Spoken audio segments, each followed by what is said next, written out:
Shalom Akim, sorry for the long and anticipated wait, but this is another episode of Yawasop's Library, Mysteries of the Mexican Pyramids by Peter Tompkins, a book that doesn't sound like it has heavy information in it, but oh does it. Okay, now, this is chapter 24, Origins of the Maya. I can read this book for days with information, but we're just going to skim through some parts. Now, the books of Chalam Balam relate that the first inhabitants of Yucatan were the Chines, people of the serpent, said to have come from the east in AD 219. The damn devil, he lies. He did that whole calculation himself when he was trying to decipher the Mayan calendar, so you know this is off. In boats across the water with their leader Zamna, also known as Itzamna, serpent of the east, a healer who could cure by laying on of hands, and like the therapeutes, revive the dead. Skipping down, it speaks of the first inhabitants of Yucatan, known as Acanu, or people of the serpent, having come across the water from the east in boats to locate on the island of Cozumel, off the coast of Yucatan. Once again, going down, the Popol Vuh is a vaguer but more poetic. Then they came, they pulled up stakes there and left the east. Each of them tribes kept getting up to see the star, which was herald of the sun, Venus. This sign of the dawn they carried in their hearts when they came from the east, and with the same boat they left there from the great distance, according to what their songs now say. So, once again, you read 2nd Esdras 13, starting at 40. It says that what? The 10 tribes of Israel came together so they can seek and keep their commandments. And then they went to a land where no man has dwelt. These people are saying the same thing. Now, jumping down. The unedited documents relating to the discovery and conquest of New Spain picked up the same legend. The most ancient people who came to this land were those who populated Chichen Itza and were the first after the flood. So what they're saying is they were the first people after the great flood that flooded the earth that inhabited America. Of course, we know these people to be Israelites. Now let's keep going.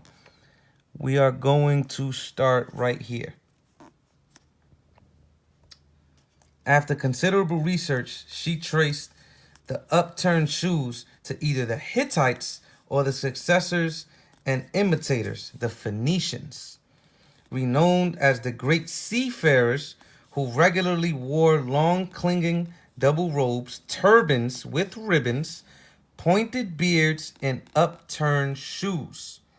So they were saying the people of America were wearing this. And remember, Paleo-Hebrew, they call it Phoenician. Let's keep reading. So impressive is the evidence accumulated by scholars to the effect that the Phoenicians reached the shores of both North and South America.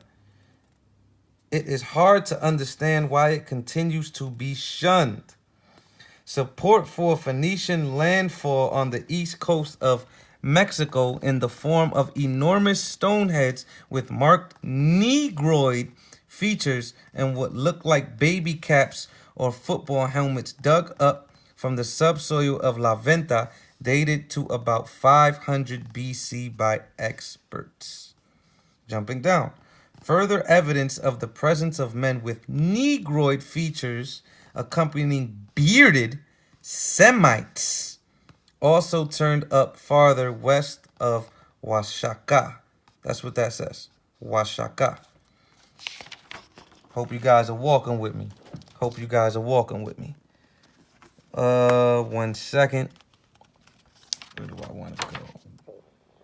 We can show this picture right here. This picture is from Mexico.